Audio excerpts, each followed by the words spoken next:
Have you ever looked at your browser tabs and felt a strange mix of excitement and absolute guilt? One tab is a deep dive into urban planning. The next is a tutorial on Renaissance oil painting.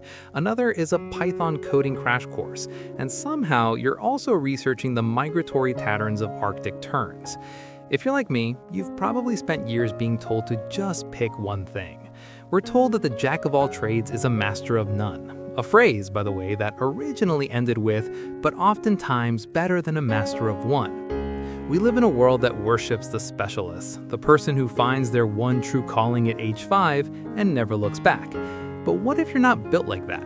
What if your brain feels like a radio constantly scanning for new frequencies? I want you to take a deep breath, because that restlessness isn't a flaw. It's actually a sophisticated cognitive architecture. Today, I want to talk to you about why you feel this way and how we can turn that scattered energy into a career strategy I call the M-shaped future. To understand why your brain refuses to sit still, we have to look at the neuroscience of novelty seeking. In psychology, this is a personality trait associated with the dopaminergic system. For many of us, our brains are more sensitive to the reward of new information. When you start a new project, your brain releases a flood of dopamine. While some might call this a lack of focus, neuroscientists often link this to high divergent thinking. This is the ability to generate creative ideas by exploring many possible solutions. Research into brain connectivity shows that people with broad interests often have a unique synergy between the default mode network, where our imagination lives, and the executive control network, which helps us execute tasks. Essentially, your brain is a high-speed bridge builder, constantly looking for ways to connect unrelated concepts. Then there's the concept of cognitive flexibility. This isn't just about being open-minded. It's the mental ability to switch between thinking about two different concepts or to think about multiple concepts simultaneously.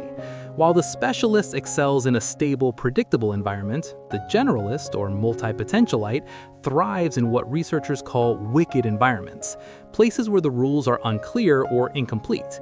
In these spaces, your ability to pull an analogy from music theory to solve a logistics problem isn't just neat, it's a competitive advantage. You aren't flaky, you are practicing interdisciplinary synthesis. You are literally wired to find the white space between silos that specialists can't see because they're too deep in their own hole. Think of it this way. The traditional career path is like a T-shaped person. You have a broad base of light knowledge and one deep vertical spike of expertise. But for people like us, that feels like a cage. We're moving toward an M-shaped model. Imagine the letter M. It has multiple deep spikes of expertise connected by bridges. You don't have to be a master of one thing, you can be a master of three things that, when combined, make you a category of one. I like to use the orchard metaphor. A specialist is a farmer who spends their whole life perfecting one massive oak tree.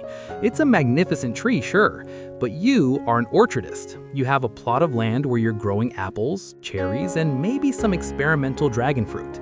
There might be seasons where the apples need all your attention and the cherries just sit there. That's okay. The orchard as a whole is your career, not any single tree. Evolutionary biology actually supports this. In a stable ecosystem, specialists win. But in a rapidly changing ecosystem, like the one we're living in right now with AI and shifting global markets, the generalist survives because they are adaptable. You are an evolutionary hedge against uncertainty. Your curiosity is actually your survival instinct.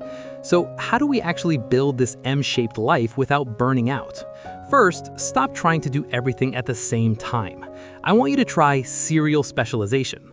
Instead of a to-do list, create a seasons list. This season might be the design and psychology season. Next season might be data science and storytelling. Give yourself permission to go deep on two things for 6 months, knowing your other interests are just on pause, not dead. This removes the guilt of quitting because you aren't quitting, you're rotating crops. Second, look for the synthesis point. This is where the magic happens. If you love cooking and you love software engineering, don't just be a coder who cooks. Look for the intersection. Maybe you build the next great algorithm for flavor pairing. When you operate at the intersection of your interests, you have zero competition because nobody else has your specific interest stack.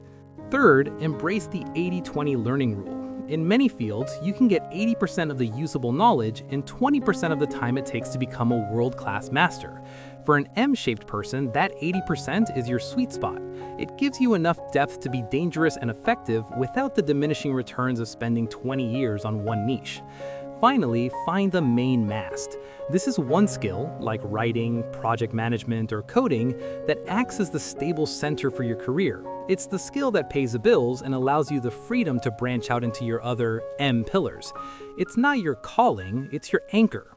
I know it feels lonely sometimes watching others climb a straight ladder while you're out here building a web, but please stop apologizing for your curiosity. The world is becoming more complex, and complex problems aren't solved by people who only know one thing. They're solved by the connectors. They're solved by the people who can speak 3 different languages of industry and translate between them. Your too many interests are not a distraction. They are your toolkit. I'd love for you to take a moment today and just look at your orchard. Which trees are you tending right now, and which one are you excited to plant next?